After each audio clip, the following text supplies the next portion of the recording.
What's going on, everybody? It's your boy, Mr.Turn up. You already know, yeah. I'm very excited. I have the privilege to be a special guest speaker at MESA High School second annual career day. This is important to me because, as you know, I am an entertainer and I'm a CEO of Overcoming the Odds. So what I'm about, I stand for a lot of youth advocacy, encouraging others to be their best version of themselves, creating their own blueprint to success. Be the best turn-up you can be, and I promise you, you'll live a happy, TurnTastic, successful life. Let's go.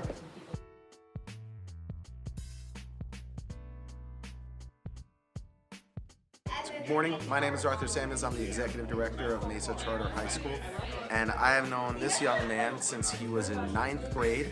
I don't know if you remember this, you actually interviewed me when I was applying for the role of Director of College Guidance at Williamsburg Charter, and you were a student there. You're absolutely right. And so I knew Tyrell for all of his high school career, and I watched him grow as a young man and as a thoughtful young man. Did you take my law class too? I did. All right, so Tyrell was my student, both in the classroom and outside.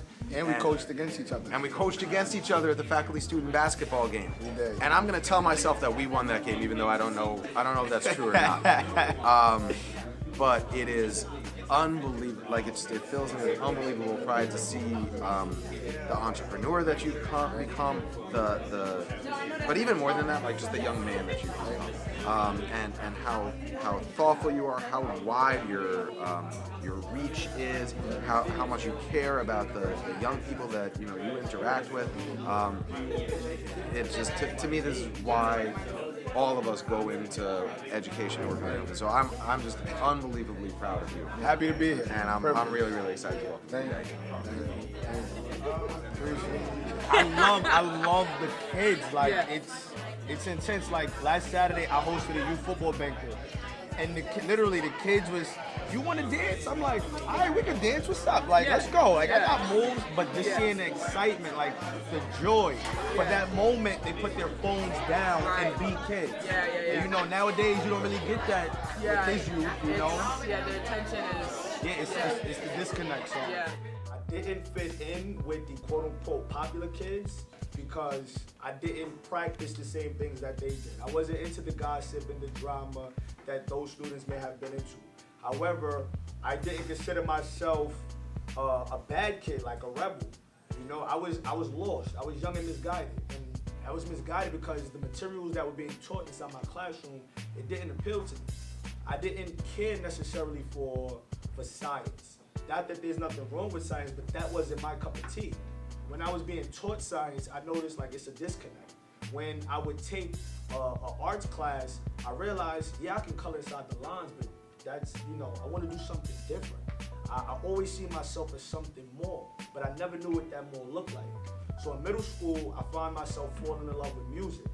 Loved music, the ability to express myself, the ability to, for 1 second, step out of who I am and be somebody else.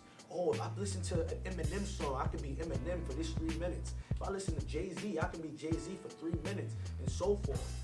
When I got into high school, Mr. Samuels, I actually interviewed Mr. Samuels for his first job in a high school at Williamsburg Charter. And I didn't really understand, the principal was like, listen, you got something special. You just don't know it yet. But you know how that go. Everybody can tell you, oh, you special, you gonna be something, child, you better. What you mean I'm special? Like, I know I'm special, I'm here at school, 8 o'clock in the morning. Like, that's special. I can be asleep. Like, so when I got to high school, that's when I truly found myself. In high school, you get asked all the time, what do you want to do with your life? Where do you want to go to college? What do you want to be when you grow up? I didn't know what success looked like because of the community I came from. My mother, I love her to death. My mother wasn't chasing her dreams. My mother did what she had to do because she had kids that she had to provide for. However, I can tell that my mother wasn't happy. I didn't consider that success. I didn't consider the people that hung out on my corner every morning and every night, the same time. I didn't consider that success. Why? Because they wore the same outfits every day. That's not my idea of success. I didn't consider the people that get up early in the morning just to be on the train and look miserable. Yeah, you may have a fancy looking briefcase, but your facial expression tells that you're obviously not happy about something. I didn't consider that success. Ironically enough, what I consider success were the people like Jay-Z, Diddy, Kevin Hart.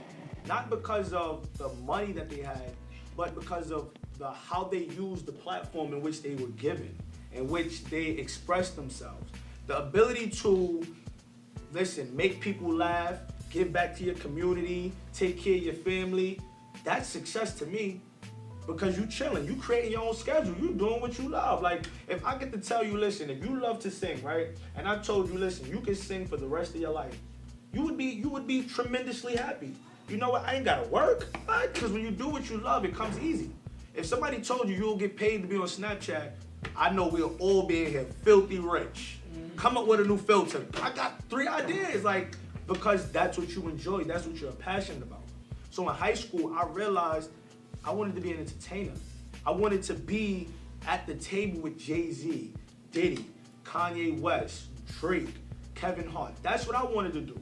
Where the challenge came in was, people don't understand that vision.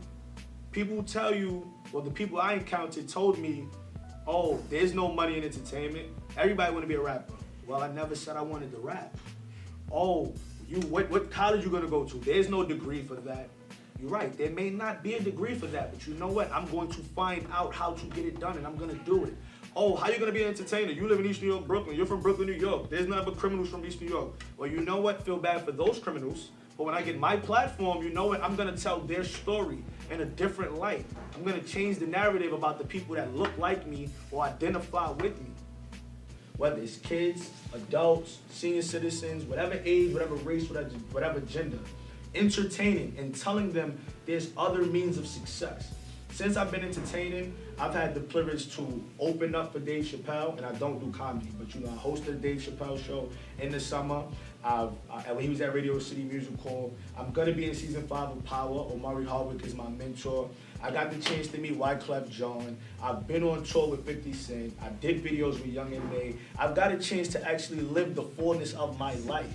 If your ideas and dreams don't scare you, that means you're not dreaming big enough. You're not. So in college, when I was in college, when I became a sophomore, my mother got sick. You know, it seemed like every time you start doing something good in life, that road bump come like, hey buddy, let me bring you back down to reality. Found out my mother had a brain tumor. Oh man, I'm gonna lose my mom, what I'm gonna do, you feel me? I'm finally doing something good. So I moved back to Brooklyn. I didn't choose to go right back to college because I got comfortable in my old ways. I was unmotivated. I naturally thought, listen, if I was able to be successful and be this guy, Mr.Turn at Delaware State, how am I gonna be Mr.Turn in East New York, Brooklyn, when there's nobody here that understands me? Well, you know what? I took a leap of faith. I continued doing what I love. I continued public speaking, hosting kids parties, hosting corporate functions. Any chance I got to talk or be on the microphone, I was doing it. Took advantage.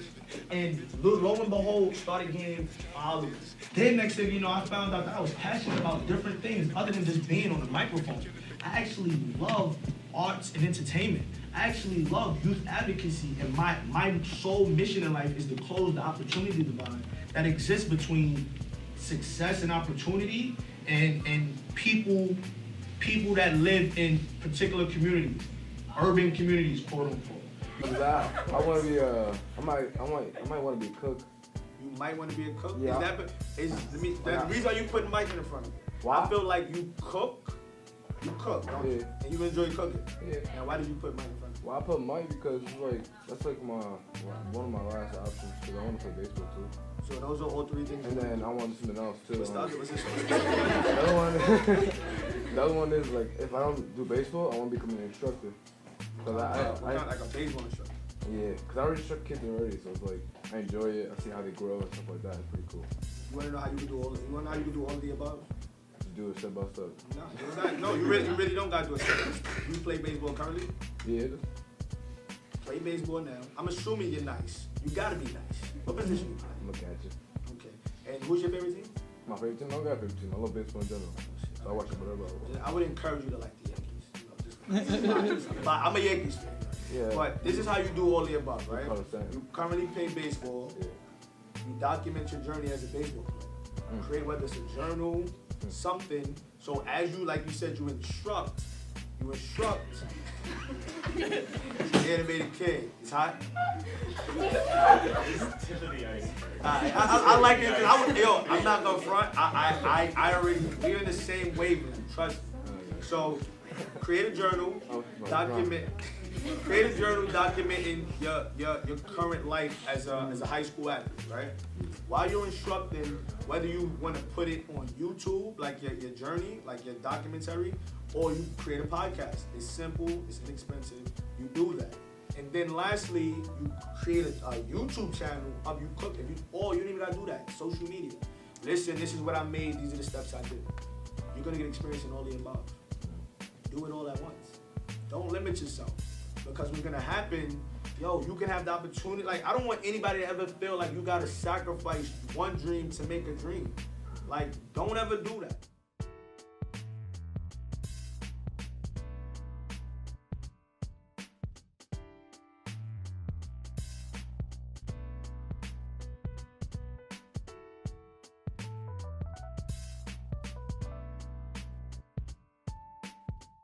Mr.Turn up, yeah.